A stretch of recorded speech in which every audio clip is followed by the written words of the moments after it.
Atualmente, a drástica mudança climática do planeta é uma das maiores preocupações entre estudiosos e ambientalistas. O Pesquisa e Ação recebe Ivo Kanashiro, gestor ambiental formado pela Universidade de São Paulo e mestrando em Inovação em Tecnologia da Informação e Sustentabilidade pela Poli-USP. Hoje, vamos debater as principais tendências do assunto e descobrir como as empresas podem colaborar com o meio ambiente. Olá, Ivo. Obrigado pela presença. Felipe, eu que agradeço a oportunidade. Muito obrigado. Agora, vamos assistir a uma reportagem sobre a utilização de recursos naturais pelas empresas e como algumas delas tentam unir lucro à responsabilidade ambiental. Com uma flora diversificada, repleta de plantas e árvores que só existem por aqui, as florestas são um dos maiores patrimônios do Brasil. Como sobram recursos, a madeira das matas brasileiras é muito usada como matéria-prima e combustível por várias áreas da indústria. Mas a utilização sem responsabilidade desse recurso natural causa a diminuição e até o desaparecimento de algumas florestas. Para reverter essa situação, algumas empresas criaram projetos de reflorestamento. Com a ajuda dos consumidores, eles auxiliam na preservação da natureza e, de quebra, ainda ganham a imagem de empresa com consciência ambiental. Acho que, crescentemente, o fornecedor ele tem mais do que observado o produto que ele está comprando, ele tem observado as empresas e as suas práticas, inclusive em relação às questões socioambientais. E, dentre os consumidores, acho que seria interessante destacar as empresas, porque elas consomem muito, né, de outras empresas e elas, com esse apelo de compras sustentáveis, elas também têm êxito em relação à sua própria imagem. Então, eu acho que sim, fornecedor, aquele pessoa física, né, aquele que vai no mercado comprar ou que compra, né, do seu consultor de vendas, ele sim responde positivamente. No entanto, mais ainda as empresas que são consumidoras de outras empresas de produtos produzidos sob essas premissas, né? Já empresas de cosméticos como O Boticário e Natura pensam além do reflorestamento. Investem cada vez mais em programas que vão desde a criação de reservas naturais até o apoio direto a comunidades fornecedoras ou localizadas no entorno de áreas de preservação. A empresa ela busca um ganho de reputação essencialmente, né? A gente vê no caso da Natura mais do que a imagem, talvez haja aí uma questão de perenidade do negócio, e o core business da Natura tem tudo a ver com a questão ambiental, né? Ela explora recursos naturais, então a manutenção desses recursos é essencial para o êxito do seu negócio no longo prazo. No entanto, generalizando aí, as empresas em geral que investem em práticas de reflorestamento, entre outras boas práticas ambientais e sociais, elas buscam também atrelar isso a uma imagem positiva, né? E o consumidor ele está atento a essas questões e ele também se vê responsável por motivar boas práticas no mercado.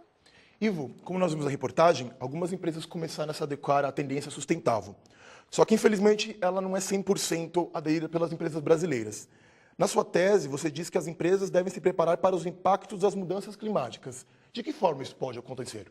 Eu acho assim, a partir do momento que a sociedade hoje muda e o consumo você compra mais do que apenas um produto, você compra uma imagem de uma empresa, você também se preocupa de que forma essa empresa atua com relação ao meio ambiente e, no caso hoje, as mudanças climáticas, que são talvez a maior expressão da volta dos impactos ambientais para o homem, né? Então, eu entendo isso, que um posicionamento ou uma forma como as empresas estão se preocupando com essas questões é parte de uma responsabilidade que as empresas têm, mas também que o consumidor tem. E quando ela compra isso do produto de alguém, ela está querendo buscar nesse seu consumo também a parte de uma interação ou de entender as mesmas ideias, né? Juntar essas duas questões. Falando em responsabilidade, qual que é o papel das empresas com relação às mudanças do clima? Eu acho assim, isso é uma pergunta muito difícil que a gente tem que entender assim. Primeiro, a empresa tem que entender o que ela quer, o que ela é, para depois o que ela quer. Não adianta uma empresa querer abraçar o mundo se o papel dela dentro da sociedade ou da economia é um papel pequeno. Ou se ela quer ter um papel de liderança, ela também tem que, da mesma forma, ter uma ação de liderança, né? Então, eu entendo assim, a empresa tem que primeiro se posicionar, tem que buscar um foco E o foco, como a Júlia falou na reportagem, é o core business. Não adianta a gente pegar e falar de voluntariado se você vende um produto. Na verdade, você tem que vender o seu produto com a pegada sustentável ou falando que você diminui seu impacto das mudanças climáticas ou de forma geral. Ainda de acordo com a sua tese, identificar os impactos das mudanças do clima é parte de uma visão de risco. Como funciona isso? Eu acho que agora a gente começa a viver, talvez, um período que as mudanças do clima começam a impactar na economia. A gente tem relatório externo, que foi um relatório do economista britânico, que começa a entender que assim, as mudanças climáticas estão aí e elas começam a dar impacto na economia e nas empresas. Se você quer pensar na sua perenidade do negócio, uma visão, uma estratégia de longo prazo, você tem que também se atentar a isso. Certo. Tem que começar a pensar nas ações. Talvez não seja para agora, nenhuma ação tem que ser agora, mesmo porque é um começo, mas tem que começar a mapear e ver, daqui a algum tempo eu posso ser impactado dessa forma ou dessa outra forma. Então, acho que pensar nisso é um pensamento de longo prazo. De acordo com a sua pesquisa, as empresas devem estudar se os impactos das mudanças do clima devem ser contornados com uma estratégia de longo prazo. Quais as principais atividades para que isso aconteça? Acho que primeiro ela tem que entender qual que é o papel dela e qual é o impacto do seu produto, do seu core business dentro da questão da economia global. Certo. Eu acho que principalmente isso. Você entender qual que é o seu papel e ver de que forma você pode atacar. Não adianta você também dar o passo maior que a perna, sabe? Às vezes a gente vai querer abraçar o mundo, na verdade a gente não consegue nem fazer o que a gente está dentro, o dever de casa, né? Tratar seus trabalhadores adequadamente. Então, vamos primeiro, acho que começa agora uma reflexão do que as empresas querem e para onde elas querem caminhar. Na sua tese, você disse que um posicionamento organizacional com relação à sustentabilidade é uma questão de sobrevivência dentro do mercado de trabalho. Qual é o argumento para esta afirmação? Eu acho assim, a geração que vem, a nossa geração, a geração Y, a geração Z, como eles falam agora, a gente não está só preocupado, como eu disse, em consumir. A gente consome um produto, uma imagem, um conceito. Né? Hoje, o conceito de sustentabilidade está no nosso dia a dia. Você escolhe, talvez, pagar um pouquinho mais caro, talvez não tanto, mas para uma empresa ou para um produto, porque ela te traz essa imagem de sustentabilidade. Você consome a Natura porque ela traz com ela um conceito da sustentabilidade. Né? Então, a partir desse momento que nenhuma empresa ou a empresa não consegue se posicionar, nem identificar o seu papel dentro dessa cadeia, ela começa a perder mercado, porque eu não vou mais consumir ela, se ela não se importa, porque eu me importo. E eu vou buscar empresas que se importam e é por isso que eu vou consumir delas. Aproveitando esse gancho, você acredita que os clientes eles estão mais conscientes com o papel das empresas com relação à sustentabilidade? Eu acho que a gente tem dois grandes cenários, na verdade, Brasil e Europa. Né? A gente fala do Brasil, a gente começa...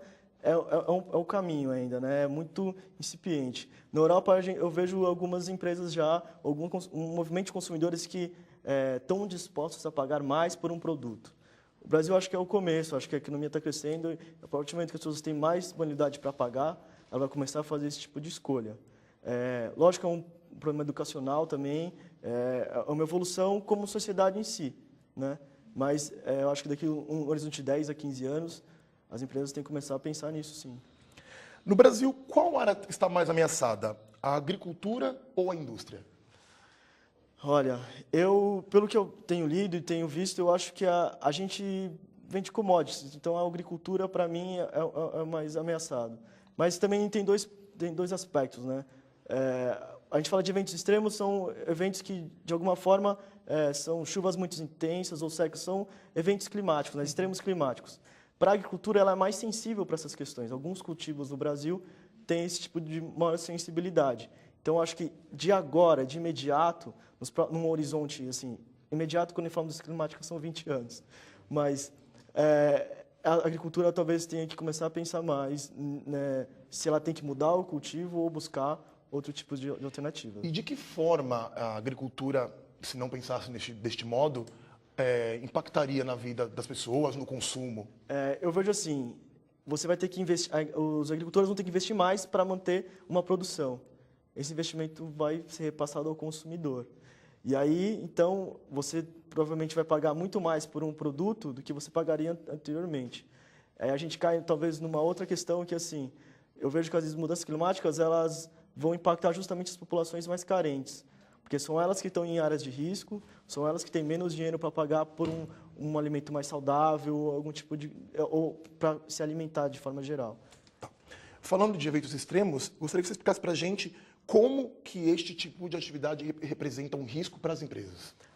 Os eventos extremos a gente pode falar, exemplificar no Brasil, assim, que são as chuvas torrenciais, quando cai, às vezes, em São Paulo, ou como aconteceu no Rio Grande do Sul, Baixada Fluminense, ou secas muito prolongadas, né? Então, eu vejo assim que, por exemplo, algum tipo de logística, se tem uma empresa de logística, você pode, de alguma forma, paralisar a sua distribuição se uma estrada cair em função do desbarrancamento de uma chuva. Por outro lado, a gente vê a seca. Para a gente, assim, a energia do Brasil é hidrelétrica, né, a principal fonte. Se a seca afetar os reservatórios, você vai ter menos energia. Aí você vai acionar outro tipo de coisa, outro tipo de ações para energia, que são termoelétricas em si, que vai ficar mais caro também. Só que aí os consumidores começam a ser mais criteriosos, a pagar mais. Isso é uma mudança que é constante, né? Agora, falando em seca, recentemente a cidade de São Paulo enfrentou 2 meses sem chuva. Como que esse clima, essa mudança climática, impacta na forma como a gente consome os alimentos, como elas são repassadas para a gente, a indústria e para a agricultura? Eu acho assim, as mudanças climáticas é o começo, né? E nesse momento, o que mais eu percebo é que elas começam a ter impacto no cotidiano das pessoas, né? São Paulo teve essa seca terrível, né? Essa umidade muito baixa. E aí você começa a sentir, como um cidadão, que se você consumir errado, as suas atitudes, sabe aquela coisa que volta para você? Eu acho que começa a sentir na pele que isso volta realmente para você. E aí, quando você começa a buscar alguma coisa para você consumir, você vai pensar, pô, se volta para mim, eu vou buscar empresas que, como eu, me preocupam com isso, né? Porque hoje eu acho que todo mundo se preocupa, né? Acho que como esses impactos cada vez mais no nosso cotidiano, todo dia, você vê esse tipo de coisa, você sente na pele, né? Aí você começa também a mudar os seus hábitos de consumo, seus hábitos normais, né? Como tomar um banho, ou como preferir andar de metrô, de ônibus, em função de pegar um carro e andar sozinho. O que o Brasil tem feito em relação aos problemas ambientais e as principais propostas da Rio+20, você confere mais sobre esses assuntos no próximo bloco. Voltamos já.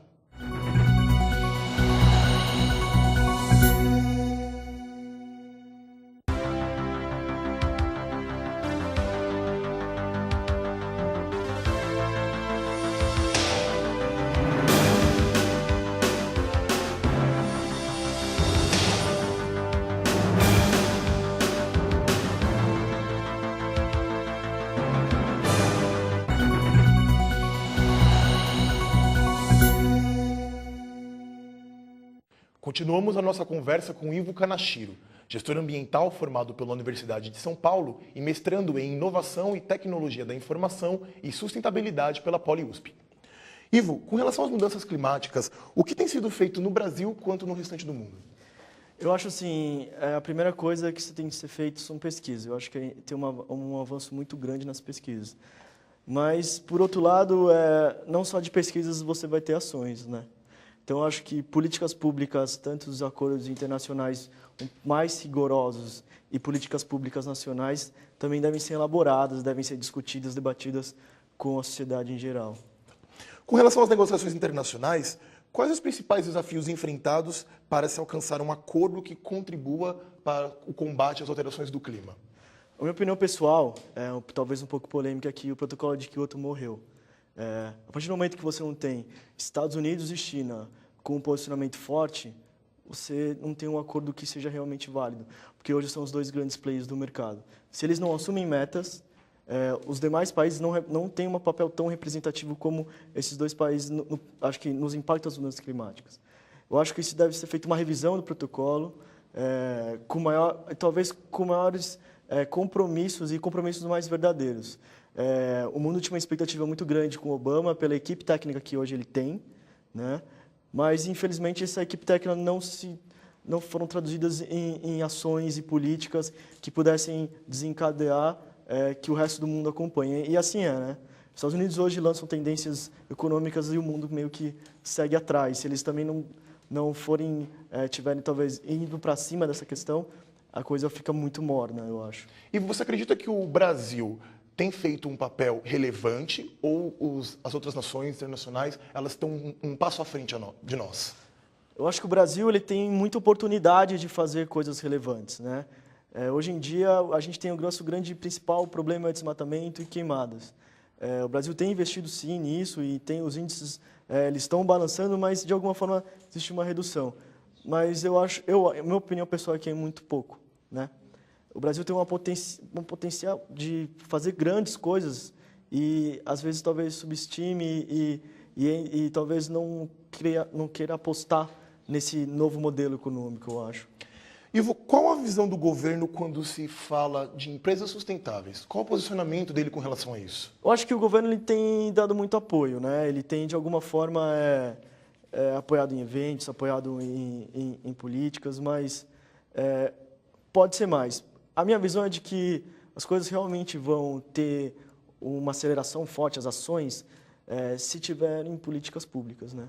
As empresas hoje, elas fazem coisas voltadas à questão de estabilidade, sim. Elas têm programas, elas têm projetos, ações, têm no seu core business, sim.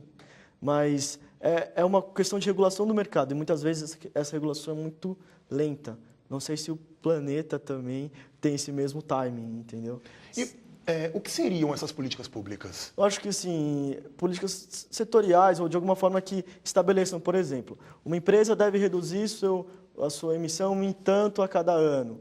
Mas também eu vou dar incentivos fiscais para as empresas que tiverem boas ações, né? Eu acho que também é uma questão de ter uma troca, né, de ações. Talvez empresas que têm boas práticas sejam beneficiadas de alguma forma, né? O Brasil hoje está num momento de isenção de impostos de algumas coisas. Por que não também falar disso e, de alguma forma, impor políticas que estimulem que as empresas tenham posicionamento, tenham projetos, tenham ações? Acho que isso seria muito válido. Você pode dar para a gente um exemplo de uma boa prática que uma empresa poderia fazer? Olha, o que eu tenho visto muito, empresas que hoje investem em microcrédito, né? Por que isso é legal? Porque o Brasil hoje é um país que tem uma classe CDI em ascensão e também uma população de baixa renda que é muito grande e que você dá abertura ao crédito dessas pessoas muda a vida de muita gente. Assim, às vezes você fala, o que é microcrédito? São R$100 de empréstimo, né? Para a gente pode parecer um pouco assim, corriqueiro gastar R$100, mas em regiões de extrema pobreza ou em comunidades, R$100 pode transformar a vida de muita gente. Eu acho que isso, hoje, alguns bancos, algumas empresas têm voltadas a essa questão do microcrédito e um conceito hoje de negócio social, que não é só ganhar dinheiro, mas a empresa ser um mecanismo de desenvolvimento econômico de baixa renda.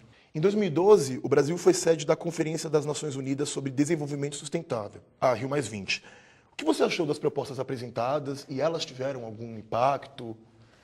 Olha, na minha visão pessoal, foi muito fraco. Assim, é um protocolo de boas intenções, na verdade. E, bom, boas intenções, enfim. Você sabe o provérbio, mas eu acho que todo mundo esperava muito mais, também como esperava muito mais da COP15 do Protocolo de Kyoto.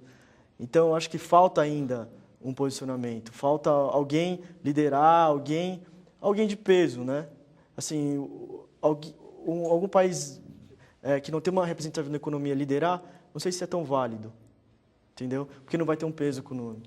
Você acredita que numa próxima reunião, esse déficit que teve nesta última possa ser corrigido? Ou a tendência é que permaneça do jeito que está, as empresas fiquem mais responsáveis ou não? Qual a sua opinião?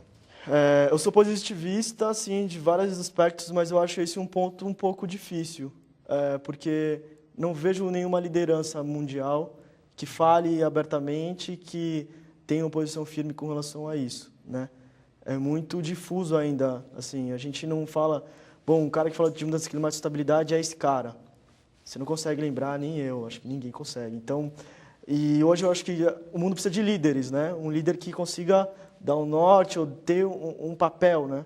E eu acho que, infelizmente, não tem ninguém ainda que tem esse papel. Falando ainda de Rio+20, a presidente Dilma Rousseff fez a seguinte afirmação: nós não consideramos que o respeito ao meio ambiente só se dá em fase de expansão do ciclo econômico. Pelo contrário, consideramos que um posicionamento pró-crescer, incluir, preservar e conservar é parte intrínseca de uma concepção de desenvolvimento. Eu te pergunto, Ivo, você acredita que o Brasil tem dado a devida importância às questões que envolvem a conservação do meio ambiente ou ainda falta fazer muita coisa para isso? Acho que existem boas iniciativas, mas ainda falta... A legislação é muito boa, mas ainda falta muita coisa, assim. Eu acho que o Brasil precisa ser um pouco mais forte. A legislação é muito boa, mas ela não é aplicada, né? A gente tem esse Brasil, as leis que pegam, as leis que não pegam. Mas ainda precisa ter também um posicionamento do governo com relação a isso, porque as falas da Dilma hoje, elas são um pouco vagas, né? É o que todo mundo busca, desenvolvimento e preservação do meio ambiente. Mas me mostre como, né? E hoje, talvez, as ações do governo não são, talvez, uma prova não tão fiel disso, desenvolvimento e preservação. Você acredita que falta um engajamento por parte do governo, da indústria ou de ambos, para que isso seja eficaz? Uma coisa que eu gosto pra caramba é PPPs, né? Parcerias público-privadas. Eu acho que isso foi uma invenção assim muito boa. Então, é disso que eu falo. Não pode ser partir de um lado só, né? Acho que todo mundo tem que também, o governo entrar com uma política muito forte, sem as indústrias, as empresas também terem ciência do que elas têm que fazer. Acho que é um canal de diálogo que tem que acontecer, também beneficiando todo mundo, sabe? Não tem a forma de como isso vai acontecer, mas isso tem que ser feito tem que ser testado. Como a sustentabilidade, ela tem que ser testada. Crescimento econômico e ambientalismo são duas coisas que não andam juntas. Pensando nisso, eu te pergunto, como que uma empresa pode se retratar com o meio ambiente e aliar crescimento econômico a isso? Eu acho que, assim, na verdade, toda empresa tem um fim. Qual que é o fim? É o lucro. A gente não pode jamais esquecer disso. O que estamos buscando hoje, e talvez foi deturpado no passado, que a gente quer salvar o planeta, e não é isso, a gente quer alinhar, né, que a questão da questão ambiental, a questão social, seja um pouco mais próxima da questão econômica. Mas não dá para dissociar, porque a empresa ela busca o lucro. E assim no sistema que hoje a gente vive, que é o sistema capitalista. Eu não vou também, você vê olhos de um investidor ou de um cliente, como é que você vai comprar de uma empresa que não busca o lucro, né? Qual que vai ser a perenidade dela no longo prazo? Porque o fim dela é buscar o lucro e dar um retorno para os seus acionistas, os seus investidores. Aí fica aquela coisa de tentarem, que eu falo, entender o seu papel, né? Vamos fazer uma auto-reflexão como empresa, entender, falar, o que eu posso chegar é até esse ponto e eu me proponho a chegar até aqui. E eu acho que isso é o suficiente, porque eu tenho a minha responsabilidade, eu acho que é essa. Acho que falta a gente entender qual que é a responsabilidade de cada um. E você acredita que as empresas elas têm se comprometido mais com as questões ambientais ou o número das empresas preocupadas ainda é ínfimo com relação às que lideram o mercado? Acho que as grandes empresas já têm um movimento e isso é muito louvável e positivo. Né? Todo mundo começou meio sem saber o que fazer. Hoje ainda as pessoas começam a buscar esse posicionamento que eu estou falando, assim, o que eu quero ser. Eu acho que elas estão fazendo muita coisa, mas, como eu disse, o timing dessa mudança talvez não seja o timing do planeta. É uma coisa que a gente tem que pensar. O timing de uma empresa é muito diferente do timing de uma política que pode ser estourada em um dia e tem 30 dias para a empresa se adequar, entendeu?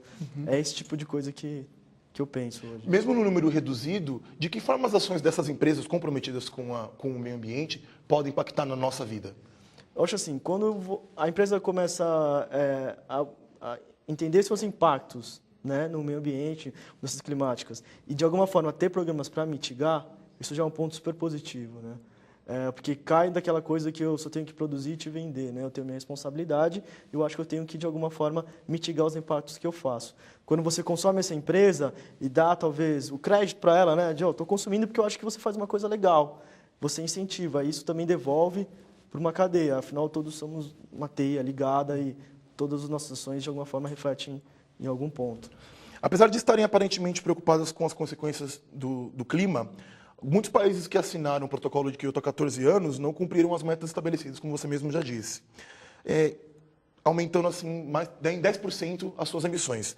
Por que é tão difícil alcançar essas metas? Olha, porque eu acho que talvez a fórmula seja um pouco errada não de cálculo, mas de como calcular essas metas, né?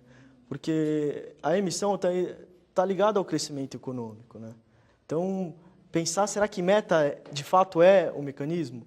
Ou será desenvolver novas tecnologias é o mecanismo?